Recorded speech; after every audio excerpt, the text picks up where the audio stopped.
Hello everyone, welcome back to Xylem learning. അഡുമോ Mrs here. നിങ്ങളുടെ competitive എക്സാമിനും terminal എക്സാമിനും ഒക്കെ വളരെ ഇമ്പോർട്ടന്റ് ആയിട്ടുള്ള ഒരു ഏരിയ ആണ് ചേഞ്ചസ് എന്ന് പറയുന്നത്. അതായത് നമ്മുടെ ചുറ്റുപാടും കുറെ തരത്തിലുള്ള ചേഞ്ചസ് നടക്കുന്നുണ്ട്. സോ ചേഞ്ചസ് അറൌണ്ട് അസ് എന്നുള്ള ഇമ്പോർട്ടന്റ് ടോപ്പിക് ആണ് നമ്മുടെ ഇന്നത്തെ ഡിസ്കഷൻ. അപ്പൊ നിങ്ങൾക്കറിയാം, ഈ ഒരു ഫിഗർ കാണുമ്പോൾ തന്നെ 3 ഡിഫറെന്റ് ടൈപ്പ് ഓഫ് ചേഞ്ചസ് നിങ്ങൾക്ക് കാണാം. ഫസ്റ്റ് വൺ എന്ന് പറയുന്നത് ഒരു വുഡ് ബേൺ ചെയ്തുകൊണ്ടിരിക്കുന്ന പിക്കാണ്. സെക്കൻഡ് വൺ എന്ന് പറയുന്നത് വാട്ടർ ബോയിൽ ചെയ്യുന്ന ഒരു പിക്കാണ്. തേർഡ് വൺ എന്ന് പറയുന്നത് ഒരു സീഡിന്റെ ജേർമിനേഷൻ ആണ്. അപ്പൊ 3 വ്യത്യസ്ത തരത്തിലുള്ള ചേഞ്ചസ് നിങ്ങൾക്ക് കാണാം. അപ്പൊ നമ്മുടെ ചുറ്റുപാടുമുള്ള ചേഞ്ചസിനെ നമ്മളിപ്പോ 2 ആയിട്ട് ക്ലാസിഫൈ ചെയ്യാൻ വേണ്ടി പോവുകയാണ്. ഏതാണ് ആ 2 കാറ്റഗറി എന്നുള്ളതാണ് നമുക്ക് ഇന്ന് പഠിക്കാനുള്ളത്. ഏറ്റവും ആദ്യത്തെ ടോപ്പിക് എന്ന് പറയുന്നത് റിവേഴ്സിബിൾ ചേഞ്ചസ് ആണ്. അതായത് റിവേഴ്സിബിൾ ആയിട്ടുള്ള ചേഞ്ചസ്. അതായത് അടുത്ത ടൈപ്പ് നമുക്ക് പഠിക്കേണ്ടത് ഇറിവേഴ്സിബിൾ ചേഞ്ചസ്. ഇങ്ങനെ 2 തരത്തിലുള്ള ചേഞ്ചസ് ആണ് നമുക്ക് പഠിക്കാനുള്ളത്. സോ എന്താണ് റിവേഴ്സിബിൾ ചേഞ്ചസ് എന്നുള്ളത് ആദ്യം നോക്കാം. Reversible changes is that change that can be reversed by one or more method. അതായത് നമുക്ക് തിരിച്ചു കൊണ്ടുവരാൻ പറ്റുന്ന ടൈപ്പ് ഓഫ് ചേഞ്ചസ് ഇല്ലേ, അതിനെയാണ് നമ്മൾ റിവേഴ്സിബിൾ ചേഞ്ചസ് എന്ന് പറയുന്നത്. ഇപ്പൊ ഒരു മാറ്റം സംഭവിക്കുന്നുണ്ട്, എന്നാൽ കുറച്ച് കഴിയുമ്പോൾ ആ ചേഞ്ച് പഴയ പോലെ തന്നെ മാറി വരും. Usually there is A change in the physical properties, shape, size of the material. ചിലപ്പോൾ എന്ത് ചെയ്യും, അതിന്റെ ഷേപ്പിൽ ചേഞ്ച് ഉണ്ടാവും, അല്ലെങ്കിൽ അതിന്റെ സൈസിൽ ചേഞ്ച് ഉണ്ടാവാറുണ്ട്.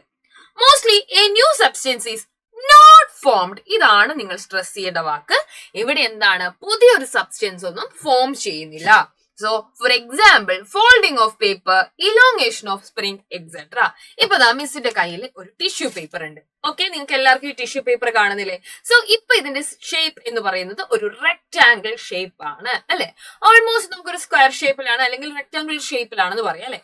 സോ ഞാൻ ഇതിനെ ഫോൾഡ് ചെയ്തേ. സോ ഇപ്പൊ ഇതിന്റെ ഷേപ്പ് എന്ന് പറയുന്നത് സ്ക്വയർ ഷേപ്പിലാണോ? അല്ല, അല്ലെ? ഇപ്പൊ ഇതെന്താണ്, സ്ക്വയർ ഷേപ്പിലുള്ള ഒരു പേപ്പർ അല്ല. ബട്ട് ഈവൻ ദോ ഇത് സ്റ്റിൽ എന്താണ്, ഒരു പേപ്പർ തന്നെയാണ്. ഈ പേപ്പറിനെ അല്ലെ ഞാൻ ഇതേപോലെ കുറച്ച് കഴിഞ്ഞപ്പോ എന്ത് ചെയ്തു, ഇത് പഴയ പോലെ തന്നെയായി. നമ്മൾ അങ്ങനെ ചുരുട്ടിയ സമയത്ത് എന്ത് ചെയ്തു, ഇതിന്റെ ഷേപ്പില് വ്യത്യാസം വന്നിട്ടുണ്ട്. But we can be reversed, അല്ലെ? പഴയ പോലെ തന്നെ ആക്കാൻ പറ്റും. അതുപോലെ തന്നെ ഇലോങ്ങേഷൻ ഓഫ് എ സ്പ്രിംഗ്. ഒരു സ്പ്രിംഗ് നമ്മൾ വലിക്കുമ്പോൾ അല്ലെ അതിന്റെ ലെങ്ത് എന്ത് ചെയ്യുന്നുണ്ട്, ഇൻക്രീസ് ചെയ്യുന്നുണ്ട്. ബട്ട് നമ്മൾ അത് വിടുമ്പോൾ എന്ത് ചെയ്തു, പഴയ പോലെ തന്നെ ബാക്ക് ടു നോർമലിലേക്ക് എത്തി. എന്നാൽ അടുത്ത ടൈപ്പ് ഓഫ് ചേഞ്ചസ് എന്ന് പറയുന്നത് ഇറിവേഴ്സിബിൾ ചേഞ്ചസ് ആണ്.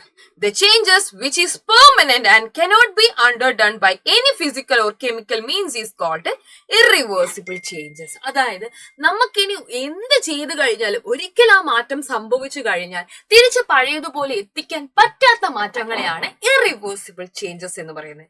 ഒരു ബോംബ് പൊട്ടുക, അല്ലെ ഒരു പടക്കം പൊട്ടുക, ഇങ്ങനെയൊക്കെ ചെയ്തു കഴിഞ്ഞാൽ പിന്നീട് അതൊരിക്കലും പഴയ ഫോമിലേക്ക് വരുമോ? ഇല്ല, അല്ലെ? അപ്പൊ കെമിക്കൽ ചേഞ്ചിലൂടെയോ ഫിസിക്കൽ ചേഞ്ചിലൂടെയോ നമുക്ക് ആദ്യത്തതുപോലെ എത്തിക്കാൻ പറ്റാത്തതിനെയാണ് നമ്മൾ ഇറിവേഴ്സിബിൾ ചേഞ്ചസ് എന്ന് പറയാ. The formation of new substance is involve in this change, അല്ലെ? അപ്പൊ ഒരു പുതിയ പദാർത്ഥം, ന്യൂ മെറ്റീരിയൽ ഉണ്ടാവുന്നുണ്ട്, ഒരു ന്യൂ സബ്സ്റ്റൻസ് അവിടെ ഫോം ചെയ്യുന്നുണ്ട്.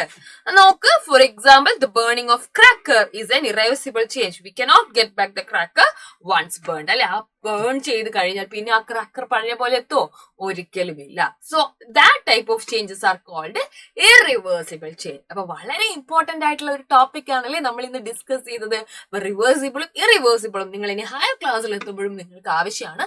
So what you have to do is, നിങ്ങൾ ഇതിനുള്ള കുറച്ചുകൂടെ എക്സാമ്പിൾസ് ടേബിൾ ആയിട്ട് എഴുതുക. അതായത് റിവേഴ്സിബിൾ ചേഞ്ചസിനും ഇറിവേഴ്സിബിൾ ചേഞ്ചിനും മോർ എക്സാമ്പിൾ നിങ്ങൾ കമന്റ് ആയിട്ട് എഴുതുക കേട്ടോ.